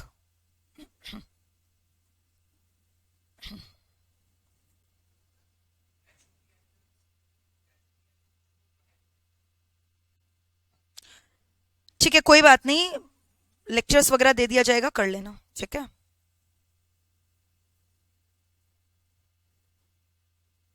I hope it is done till point G. Everyone is done क्या? लिखो next. Situation when payment of bonus chapter shall not apply. देखो एक चीज आपने देखा, मैंने क्या लिखा, पेमेंट ऑफ बोनस चैप्टर. क्यों? क्योंकि हम लोग इसको कोड के हिसाब से पढ़ रहे हैं ना. खाली ये सब माइनर डिफरेंसेस याद रखना. एक्ट के हिसाब से लिखोगे तो एक्ट लिखो, और अदरवाइज कोड के हिसाब से लिख रहे हो तो क्या लिखोगे? Chapter. Which chapter number by the way? 4. लिखो.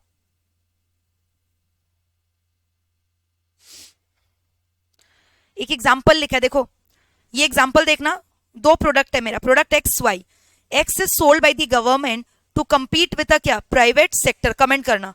बताओ अब इसका एप्लीकेबल कि not applicable?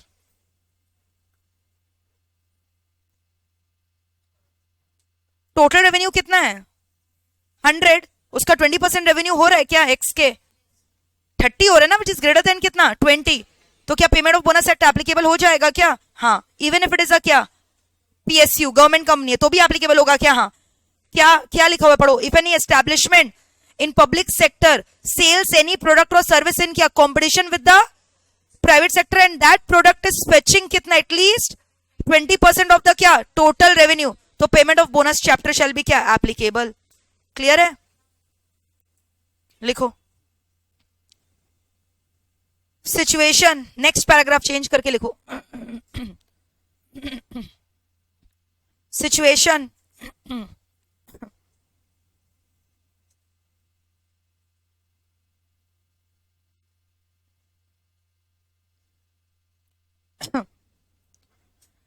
If an establishment in public sector sells a product or a service in competition with the private sector and that product or service is fetching at least kitna 20% of the total revenue, then payment of bonus chapter shall apply to the establishment in the public sector.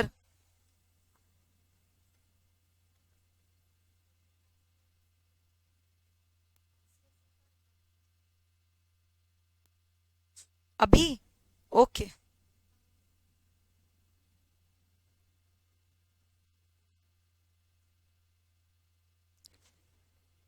जल्दी जल्दी लिखो.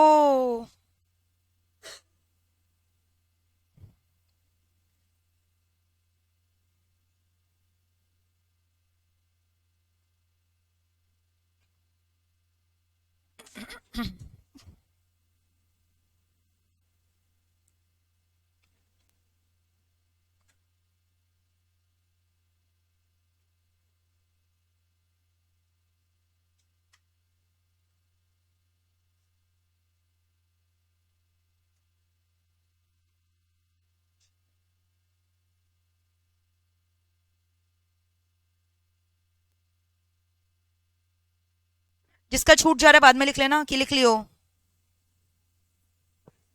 First.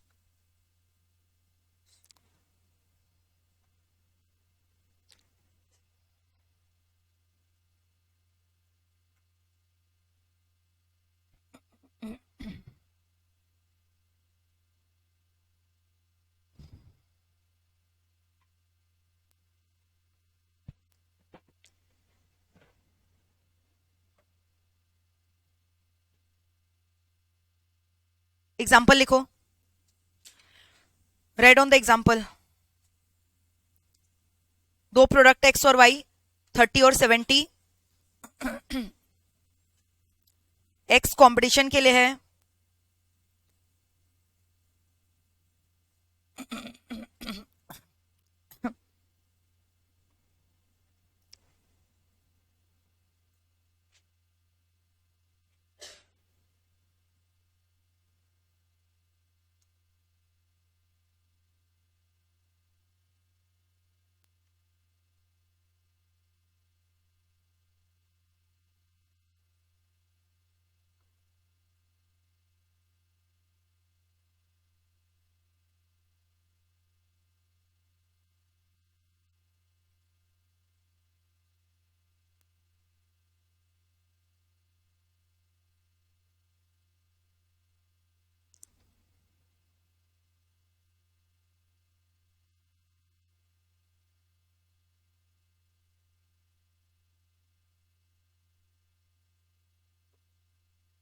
इसका जो छूट गया है बाद में पीडीएफ शेयर कर दिया जाएगा, ठीक है, so do not worry for it.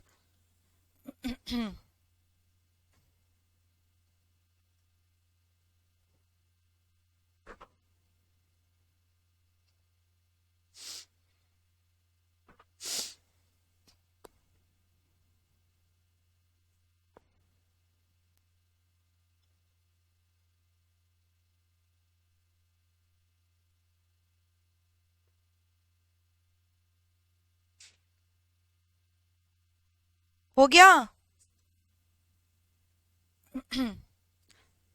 जिन लोग का हो गया, आप लोग के लिए एक क्वेश्चन है, उसको सॉल्व करोगे। मेरे को बताओगे पेमेंट ऑफ बोनस एक्ट किसके ऊपर एप्लीकेबल है और किसके ऊपर एप्लीकेबल नहीं है। एक लिस्ट मैंने आपके लिए रेडी किया है, यू हैव टू आइडेंटिफाई। कि स्टडी बेस्ड क्वेश्चंस भी तो आते हैं ना एग्जाम में, डायरेक्ट क्वेश्चंस के अलावा।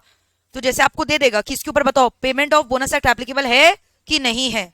क्लियर? यहां तक हो गया? चलो अब हम लोग देख रहे हैं, सुना ध्यान से। ये जितने भी इंप्लॉई है ना, वी हैव अज्यूम कि they have work for minimum 30 working days in an accounting year and also their salary is क्या, not more than 21,000 per month. तभी तो बोनस मिलता है ना।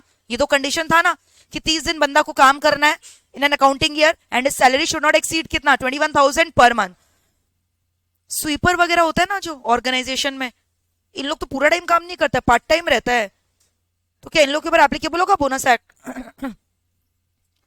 30 डेज काम किया है इन एन अकाउंटिंग ईयर, बट मान लो डेली आकर 2-2 घंटा काम करके चला जा रहा है। स्वीपर का और क्या काम होगा? एक सुबह झाड़ू देता है, एक शाम को झाड़ू देता है। क्या उन लोग को बोनस मिलेगा? प्रपोर्शनेट बोनस मिलेगा। बोनस कम कर देना अमाउंट, मिलेगा क्यों नहीं, बिल्कुल मिलेगा। समझ में आ रहा है? चलो लिखते जाओ, हेडिंग लिखो question number 23।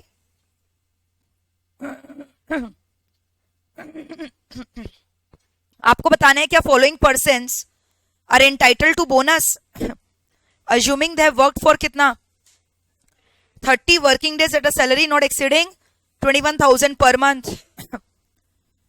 assuming they have worked for 30 working days at a salary not exceeding 21,000 per month। ठीक है, पहला पॉइंट लिखो। एक तरफ लिखो टाइप ऑफ एम्प्लॉय, दूसरा तरफ applicability. Part time employees sweeper applicable और नॉट? यस।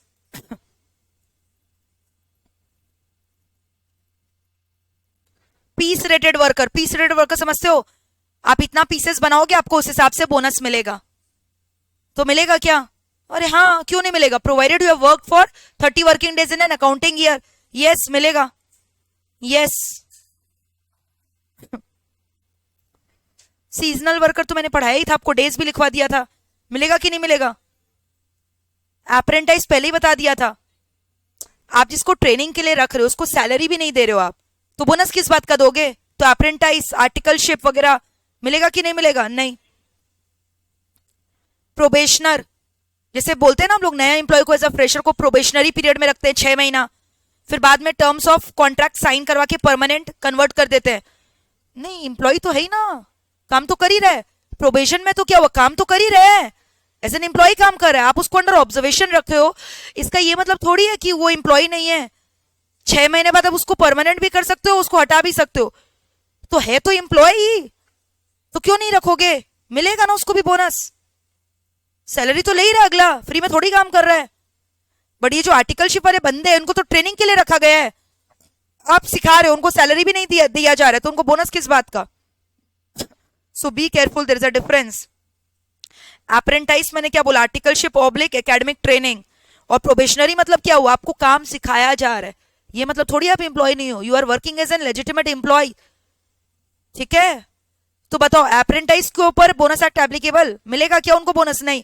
प्रोबेशनर को मिलेगा क्या? हाँ। आपने एम्प्लॉय को हटा दिया on the charges of misconduct, नहीं मिलेगा। Reinstated back with the wages मिलेगा, अभी तो एग्जांपल बताया था। तो employees dismissed due to misconduct, no. But if the same employees is reinstated with the back wages, मिलेगा कि नहीं मिलेगा? यस।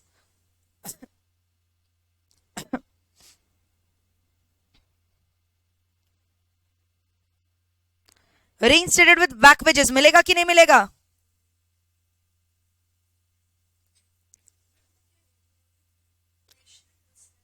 हाँ, अंडर बिजनेस ट्रेनिंग। प्रोबेशनर का मतलब क्या होता है? Employees under business training. बस नहीं है, वो बिजनेस है।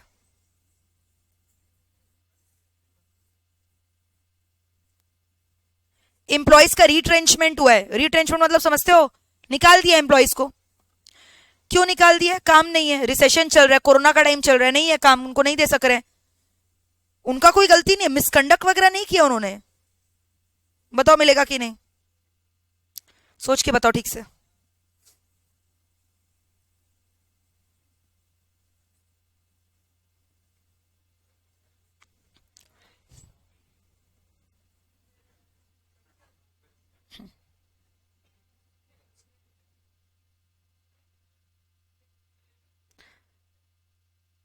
क्या चाहिए?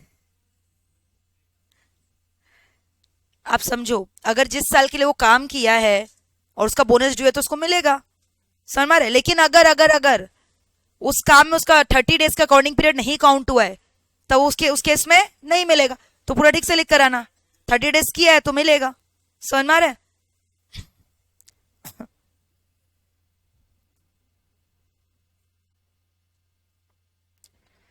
चलो बताओ, यहां तक हो गया क्या?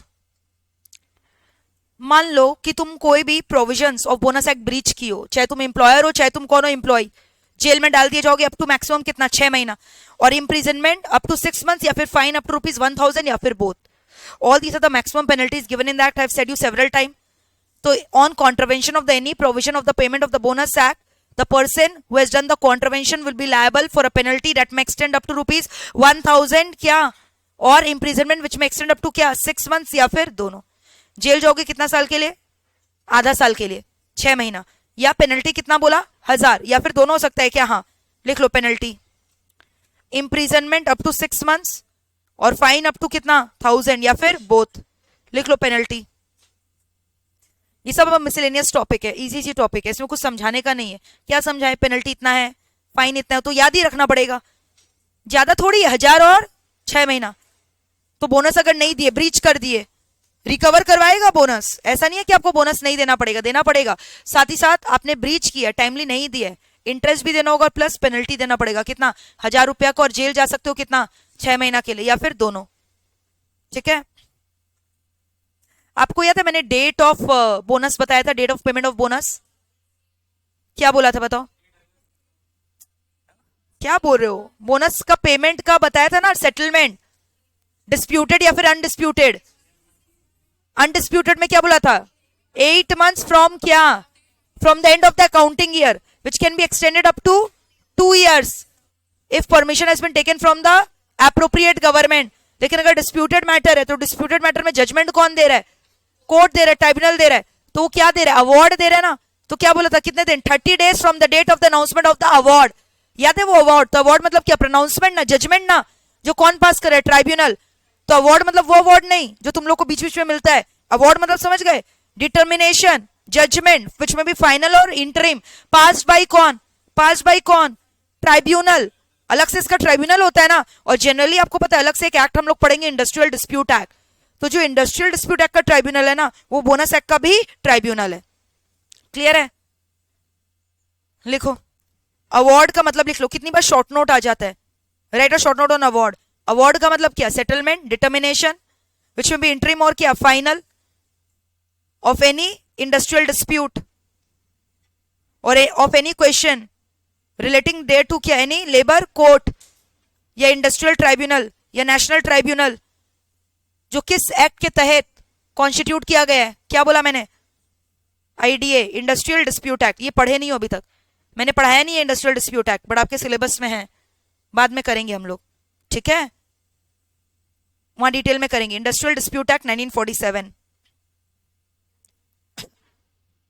Under the industrial dispute act 1947।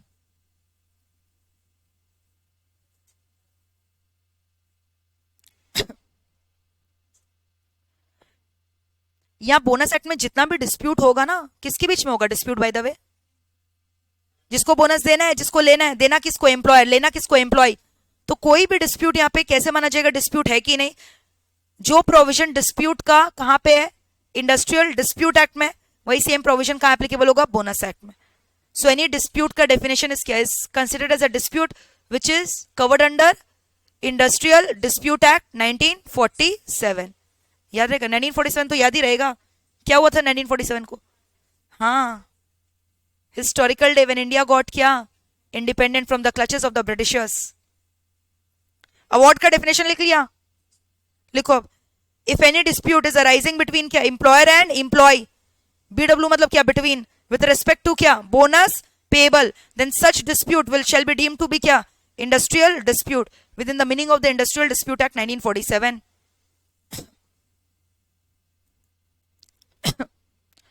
within the meaning of the Industrial Dispute Act 1947।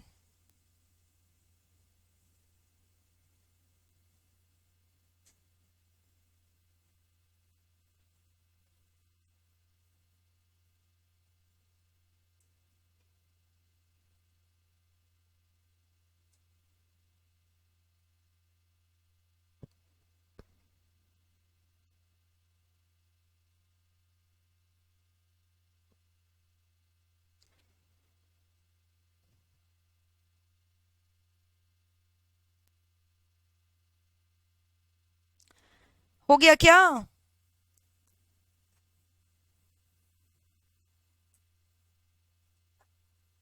ये सब एक्स्ट्रा टॉपिक्स है, they are not that significant, but again sometimes insignificant topics also crop up ना, तो एक बार रीड भी करके चल जाओगे तो क्या दिक्कत है, लिख पाओगे ना कुछ।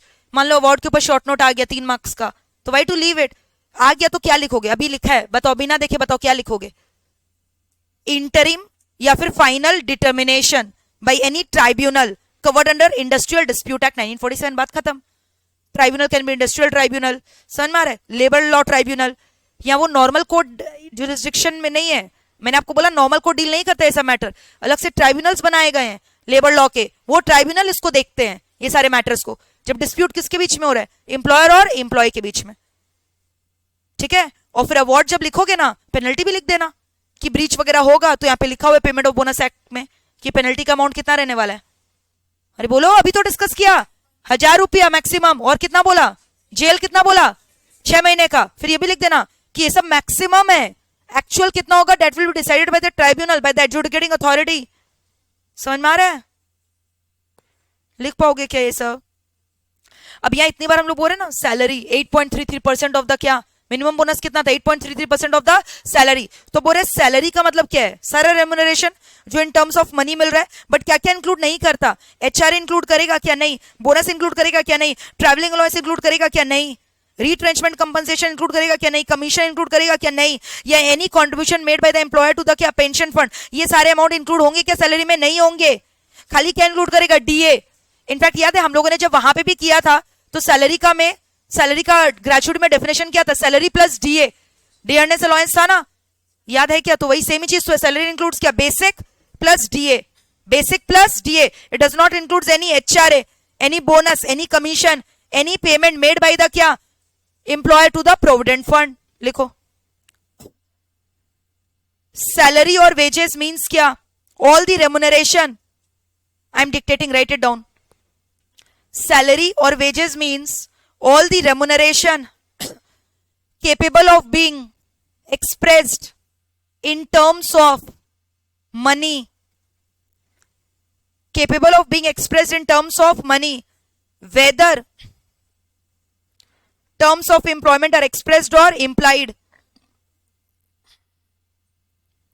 whether terms of employment are expressed or implied, and includes DA, and includes DA, dearness allowance, and includes DA, dearness allowance, but does not includes, या लिख लो exclude, क्या क्या exclude करता है लिख लो, तुम सिंपल लिखो ना, बेसिक प्लस डीए, बात खत्म। और एक्सक्लूड क्या क्या करता है वो लिख लो, इतना लेंदी नहीं लिखा जा रहा है, मत लिखो, लिखो बेसिक प्लस डीए, इंक्लूड करता है, एक्सक्लूड क्या क्या करता है लिखो, क्या क्या एक्सक्लूड करेगा लिखो, कोई भी टाइप का allowance, HRA, bonus, retrenchment, commission, employers contribution to the provident fund,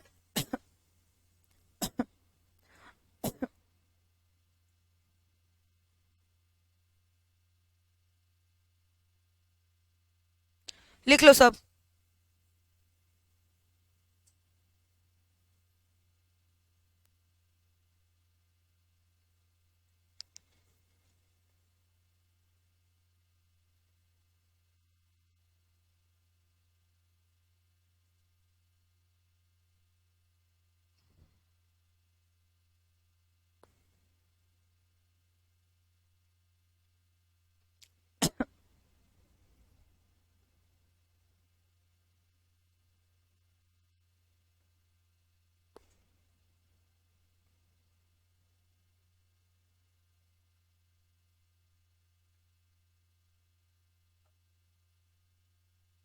compensation, retrenchment compensation, or any gratuity, any commission payable.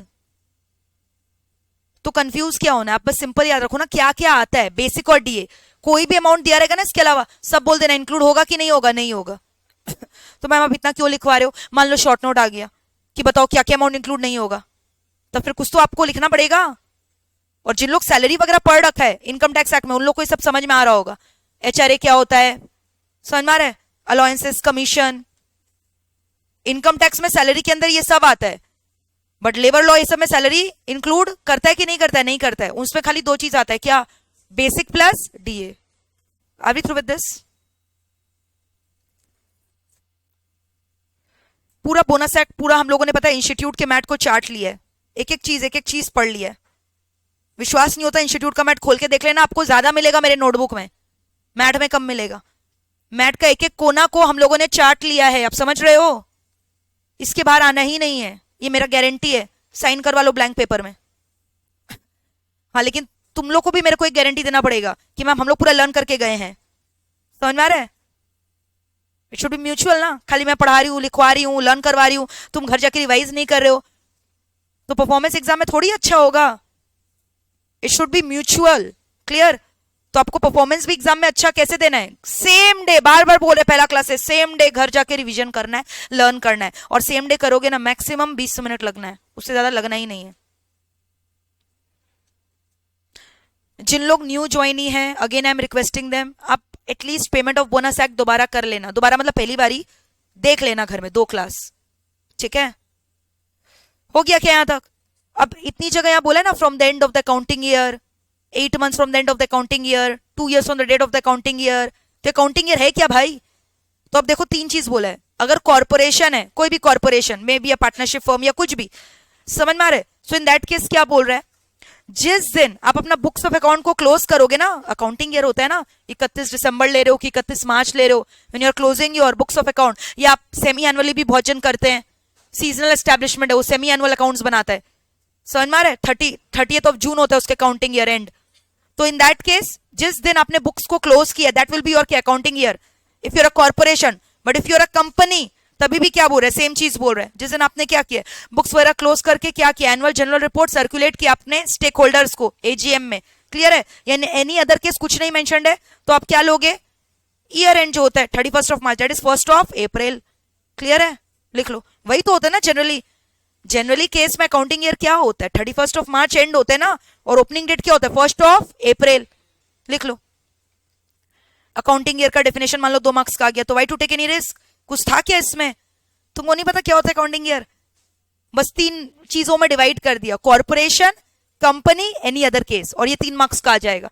Corporation में अकाउंटिंग ईयर क्या है, कंपनी में अकाउंटिंग ईयर क्या है, अदर केस में अकाउंटिंग ईयर क्या है? कुछ था इसमें? लिख लो। So with this, the good news is that payment of bonus act gets over.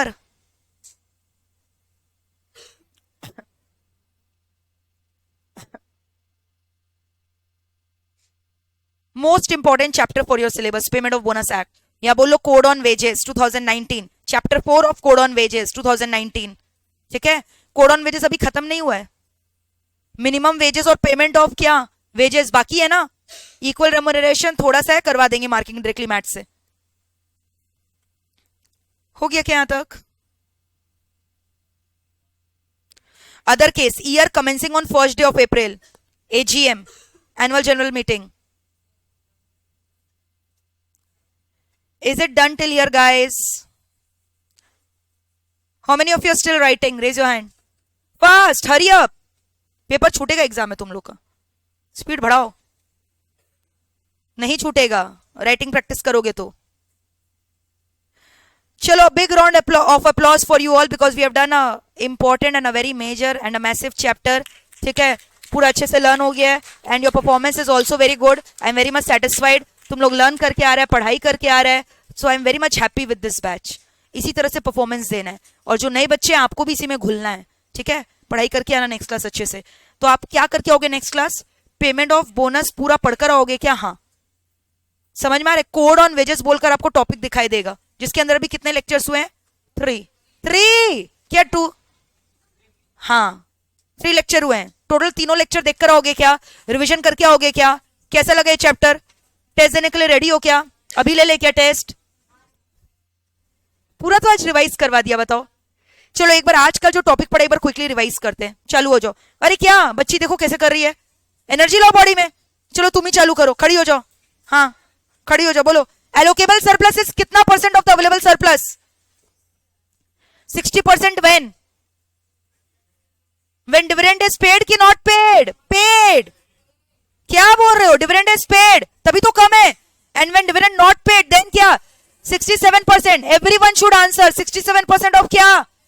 Available surplus. चालू हो जाओ। अवेलेबल सरप्लस का formula number 1 gross profit minus depreciation as per the IT act section 32 sub section 1 of the income tax act 1961।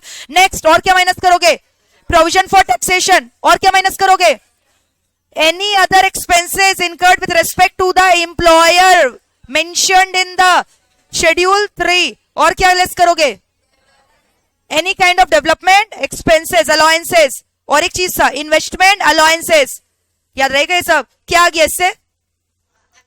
Available surplus. अब इससे निकालोगे allocable surplus. Are we through with this? चलो मेरे को बताओ किसके किसके ऊपर ये एक्ट एप्लीकेबल नहीं है। नंबर 1, अरे बोलते जाओ। Number 1 government, number 2 PSU, number 3 LIC, number 4 GIC, number 5 RBI, number 6 seamen under merchant shipping act 1958, dock workers under dock workers act 1958 48। और बताओ educational institution, charitable, red cross society. और बोलो, बोलते जाओ, खत्म नहीं है। NABARD, IFCI, SIDBI, inland water transport establishment, employees working under inland water transport establishment. याद रहेगा ये सब? चलो अब मेरे को बताओ क्या पीएसयू के ऊपर एप्लीकेबल हो सकता है? When any establishment of the PSU is engaged in providing, selling goods and services which is in direct competition with the private sector and provided the revenue from that is minimum at least 20% of the total revenue। याद रहेगा ये सब? चलो बोलना चालू करो। Apprentice के ऊपर एप्लीकेबल है क्या? प्रोबेशनरी ऑफिसर के ऊपर, एम्प्लॉइज के ऊपर हाँ। reinstated with back wages, yes। fired because of the misconduct of the employee, not applicable। याद रहेगा? मैक्सिमम पेनल्टी बताओ on breach of any of the provision of the act. 6 साल नहीं बोला, 6 महीना बोला। 6 महीना का लॉकअप मैक्सिमम। और पेनल्टी कितना का बोला? 1000 रुपया बोला क्या? हाँ। अवार्ड का डेफिनेशन दिया है क्या? अवार्ड का मतलब क्या? इंटरिम या फिर final determination by any court और tribunal which is covered under क्या? Industrial dispute act 1947। सैलरी का मतलब salary plus basic plus DA. HRA नहीं आएगा क्या? कमीशन नहीं आएगा क्या? Employers contribution towards the provident fund, retrenchment compensation, bonus payable, any other allowances, gratuity नहीं, कुछ नहीं आएगा। अकाउंटिंग ईयर बताओ in terms of corporation. Books account are closed and balanced. Company मतलब एजीएम में प्लेस किया। अदर केस में क्या बोला? अप्रैल फुल बनाया नहीं, 1 अप्रैल को ही है। ठीक है, याद रहेगा क्या? पूरा अच्छे से लर्न करके आओगे नेक्स्ट क्लास? पूरा याद हो चुका है? ठीक है, thank you all of you guys. Let us keep the class till here. Tomorrow we are going to meet with a fresh new chapter. ठीक है, and if anyone has joined new will be also able to understand the tomorrow's lecture. But it's my request, those who have joined new please code on wages का पहला 2 lecture आप कर लेना। Thank you all of you, bye.